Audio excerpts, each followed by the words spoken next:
Handloom দিবসের বিশেষ দিনে নদিয়ার ফুলিয়া সফরে এসে প্রাক্তন সাংসদ ও বিজেপি নেত্রী রূপা গাঙ্গুলি জানান, বিজেপি সরকার এলে রাজ্যের ঐতিহ্যবাহী তাঁত শিল্পকে রক্ষার জন্য সর্বত্রভাবে পদক্ষেপ নেওয়া হবে।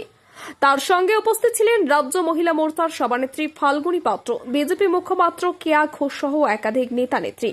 তারা এদিন স্থানীয় তাঁত শিল্প ঘুরে দেখেন ও তাঁতিদের সঙ্গে কথা বলেন। তাঁতিদের কাছ থেকে সরাসরি তাদের সমস্যার কথা শুনে রূপা গাঙ্গুলি বলেন, তাঁত শিল্প বাংলার গর্ব।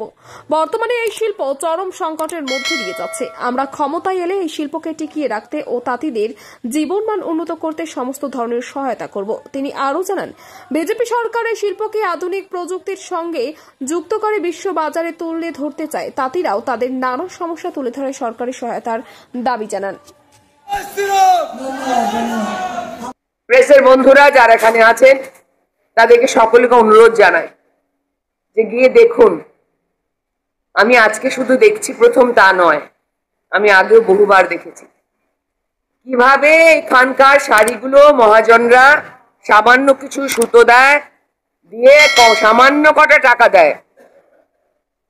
এরা সবাই দিনমজুরিতে চলে যাচ্ছে। কি হবে? এভাবে কি করে চলবে বলুন? আর একটা কথা বলে আমি আমার বক্তব্য শেষ করব। প্রেসের যা প্রশ্ন থাকবে তার উত্তর দেব। সেটা হচ্ছে, দেখুন, পশ্চিমবঙ্গের মান সম্মান এক অন্য মাত্রা ছিল।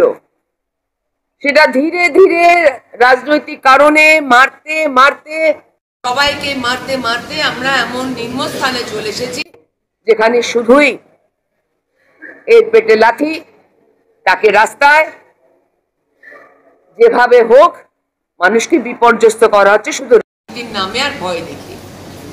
এর থেকে সবাই গর্জে উঠুন, নিজেরা নিজেদেরকে রক্ষা করার চলুন দায়িত্ব নিন। নমস্কার। অনেক বছর ধরে আমার পছন্দের গয়না সঞ্চয় করেছি, এবার দেব আমার প্রিয় মানুষ। না, it's yours. Now it is yours. আমার পছন্দের গয়না আজ থেকে সোহাগ, Pure and Precious, Orient Jewelers। যদি এখনও আমাদের খবরের দর্পণ চ্যানেলটি সাবস্ক্রাইব না করে থাকেন তাহলে এখনই সাবস্ক্রাইব করুন, সঙ্গে বেল বাটনটি ক্লিক করুন আর পেয়ে যান সব খবরের দ্রুত ভিডিও আপডেট।